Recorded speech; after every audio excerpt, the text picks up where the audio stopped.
What's an unwritten rule everyone should know, but doesn't? 9 times out of 10 when I see a person try to pull out of a parking lot on a busy street, they want to cross over several lanes of traffic to get to a turning lane. Fuck these people, they can make their U-turn further down the road, they don't need to make themselves a barricade for everyone going straight.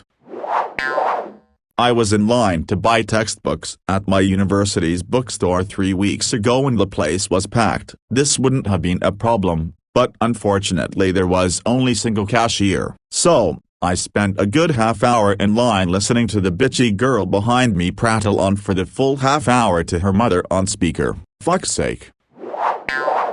I'm a girl, and even I was kind of nervous about telling my one coworker she was bleeding. I told her anyway and she was super thankful. Thankfully we had hydrogen peroxide in the restroom and she was able to get herself cleaned up. The stuff is a lifesaver when it comes to cleaning fresh blood off clothes, coming from me, a woman, and also suffers from nosebleeds.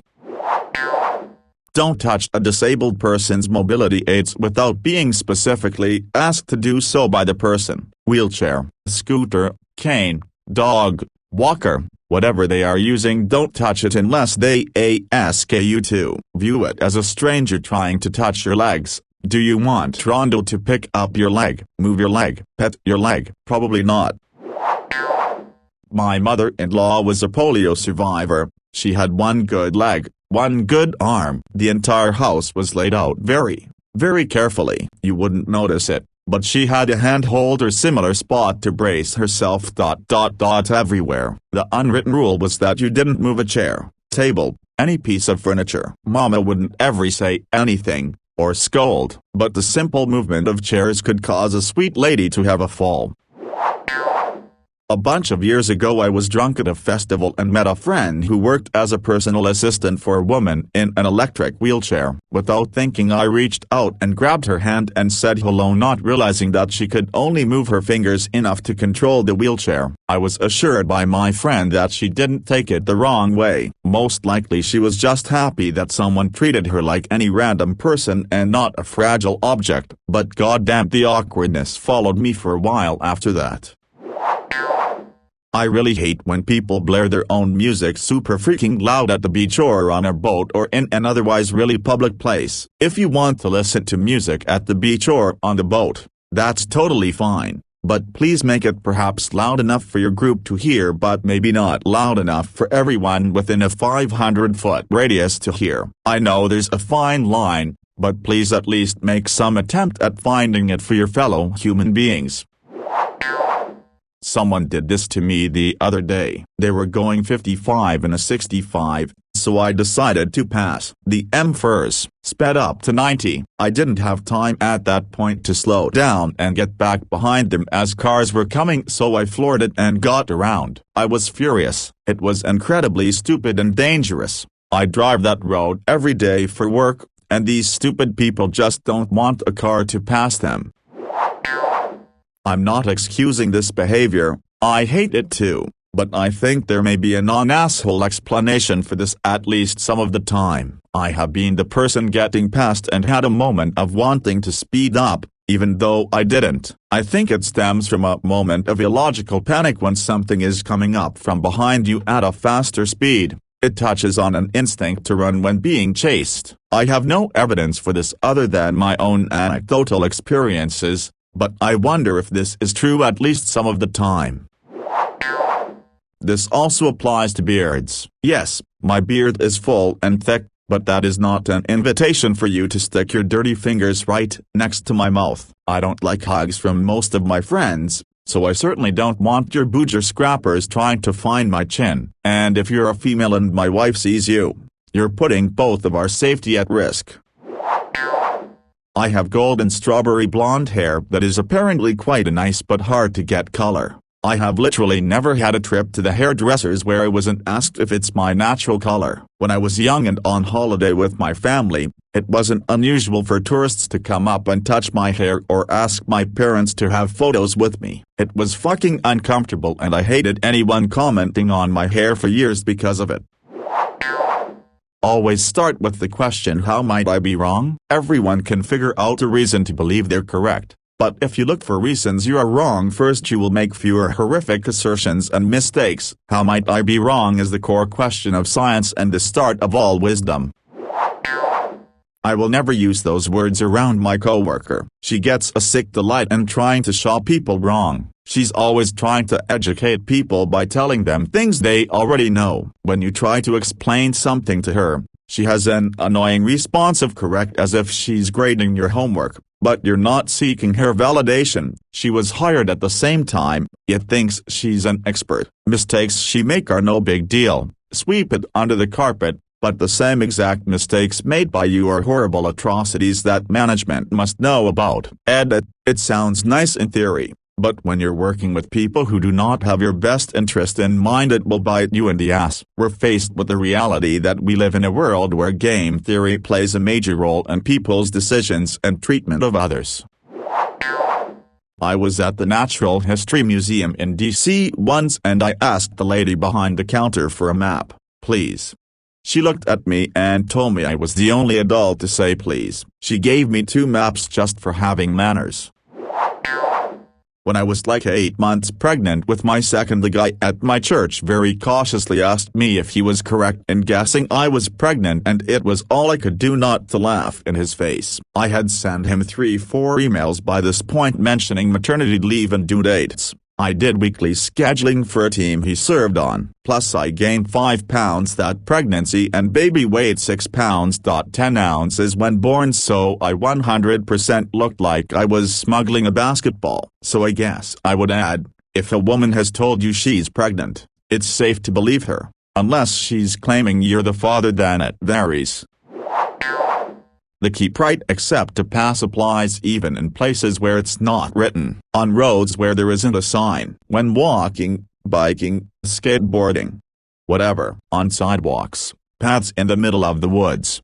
Everywhere. Related, if you're walking in a group, don't walk with so many people side by side that you block the entire path. Leave space for at least 1 or 2 people walking side by side on the other side. That accommodates people coming the other direction and individuals who want to pass you. In general, the larger the group, the slower they move. People want to pass you. Let them. Substitute left for right in countries where that's the side you drive on. Edit. Left the E off 1 and leave space for at least 1.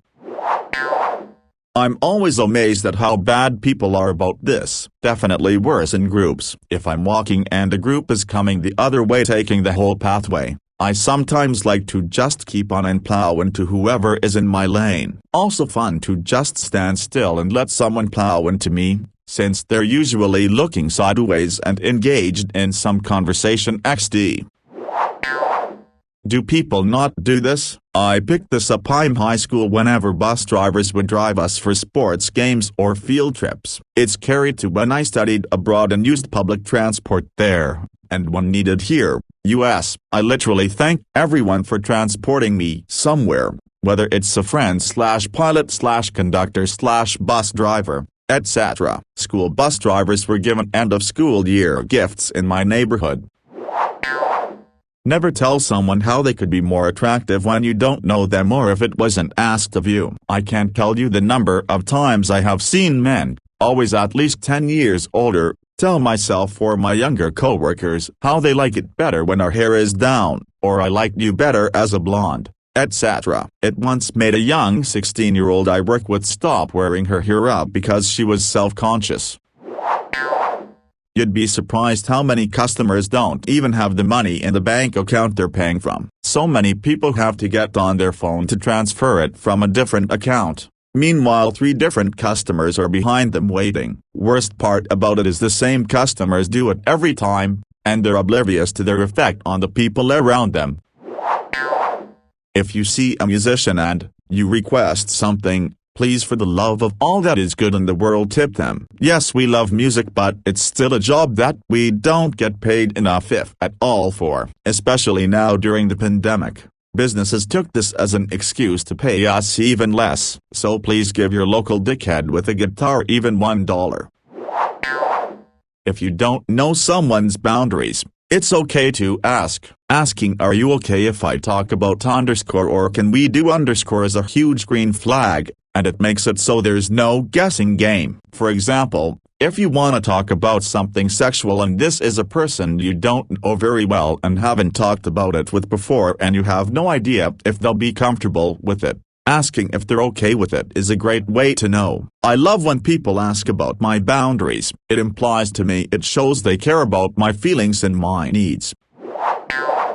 You are always and completely entitled to say number, whenever, wherever and for whatever reason. Trust your body and mind. If it feels iffy or creepy, run. I'm not joking. Your body will scream at you to run if something feels off. This is the ultimate time you must listen to your instinct. Always be ready to walk away. Always let someone know where you are and who you're with, especially when you feel ridiculous for doing so. This is when it's most important. It's just 1 decimeter. Text, email, no matter what, it may save your life. Use the MF and turn signals. They are there to alert others of your intentions. They were included in the price of your vehicle and you will not wear them out by using them. Also, never apply fragrance prior to boarding a flight. You will make other passengers puke or induce a migraine. Save that shit for another time. The wording made me think you were saying that you should be the asshole. But I get it. You're saying you should assume everyone considers you to be the asshole in their way. So pay attention to your surroundings and get the heck out of their way. Right? I live by that principle. Get the heck out of my way, and I'll do my very best to stay the heck out of your way. Person in the middle seat on an airplane gets both armrests. On my recent flights I was middle seat and had 0 armrests. They were taken by the window and aisle mates. I wanted to explain this little point of etiquette to them. Another airplane one, if you see a parent and child who can't sit together and you have a way of letting them sit together, speak up and offer. For example, if you realize that you have a kid preparing to sit next to you by himself while the mom is continuing down the aisle to a seat in another part of the plane, offer to switch with the mom so that they stay together. When I was little I loved being separated from my parents on the plane because I felt grown up traveling in my own seat, but even so, it's just polite. It's always weird for adults to stay seated together when a mom and a 4-year-old are being separated.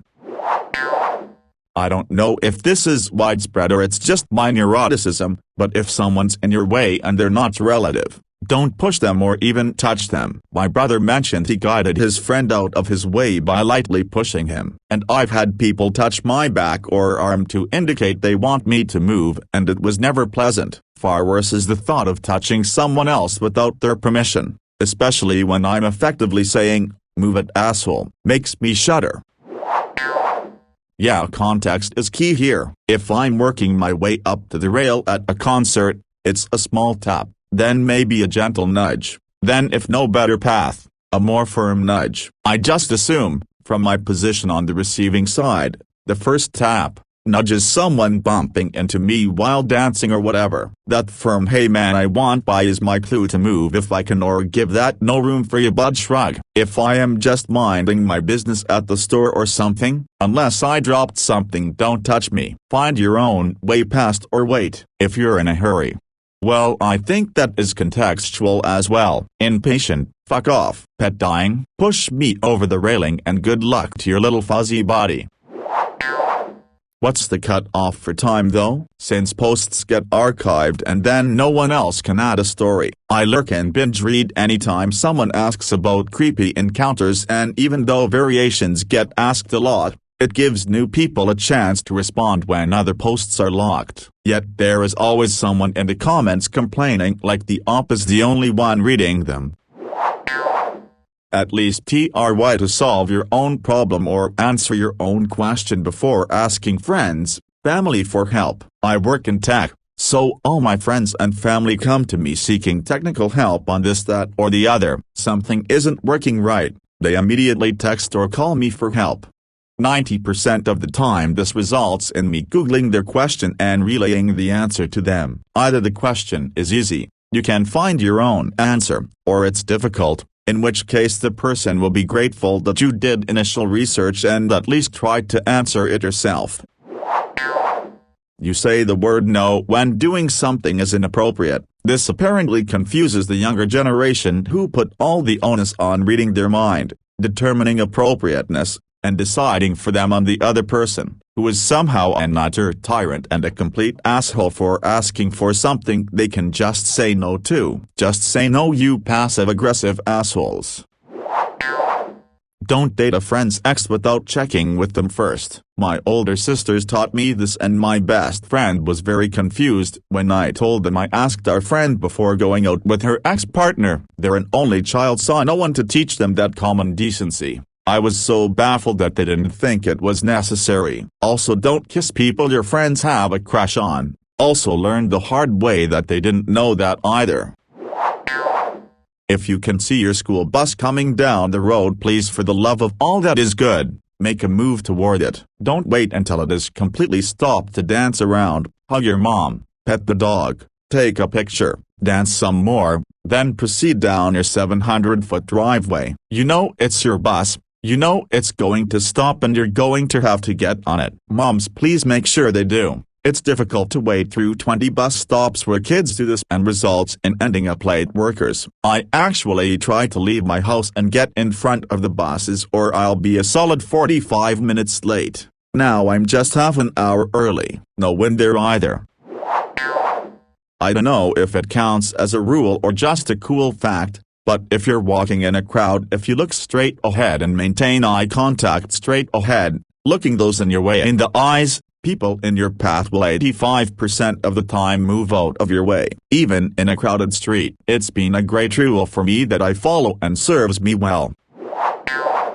To add to your first one, the deceleration ramp is named that way for a reason. You're not being safer by dropping from 75 miles per hour to 55 miles per hour before you pull off onto it. In most cases, you're going to have plenty of ramp to slow down on, and you won't be plugging up the interstate either. And before I get inundated with, well, the ramp I take is super short, obviously if it's physically impossible to slow down using only the ramp, then you've got to work with what you have. Agreed, but also, I find it super annoying when the deceleration ramp is also the acceleration ramp. Like when I'm trying to exit at ramp 4C and the folks from 4B are entering the freeway, and we both have like 200 yards to make that little switcheroo. Sometimes you have to brake somewhere, and ducking in behind the accelerating car is better than trying to get in front of him and then hitting the brake. But in the vast majority of situations, braking on the freeway is uncalled for and an invitation to causing an accident. Well, for one thing, driver's school is not required in many places, so even if it is taught, there's a whole lot of folks out there who simply took, and passed, the driver test without any formal schooling. Also, I blame cruise control. Too many times I see folks sliding up the brake lights on the freeway, but they aren't really stopping. They're just using the brakes to turn off cruise control. I see brake lights, 3 cars in front of me, then 2 cars in front, then 1 car in front of me. My natural reaction is to hit the brake, but we're not really stopping, we're just gradually slowing down. Could have just hit that button on your steering wheel to turn off cruise control without causing a panic brake by the folks behind you. Cruise control and tailgating is a dangerous combination.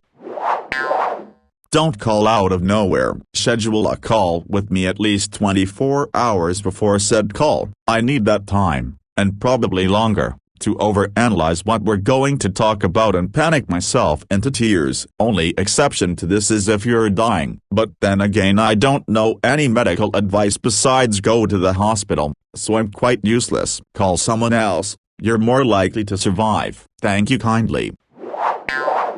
If someone says something to you about themselves, regardless of whether or not it's a big deal, you don't need to tell anyone else unless it's brought up. I told this girl I was born in London when she asked, and within 5 minutes of walking into class I was being accused of being a liar. BC, and I quote, "A little birdie told us you were from London. Where's the accent?" Funnily enough, I do have a British accent, but I avoid using it. BC, I don't like how many people ask me questions about it.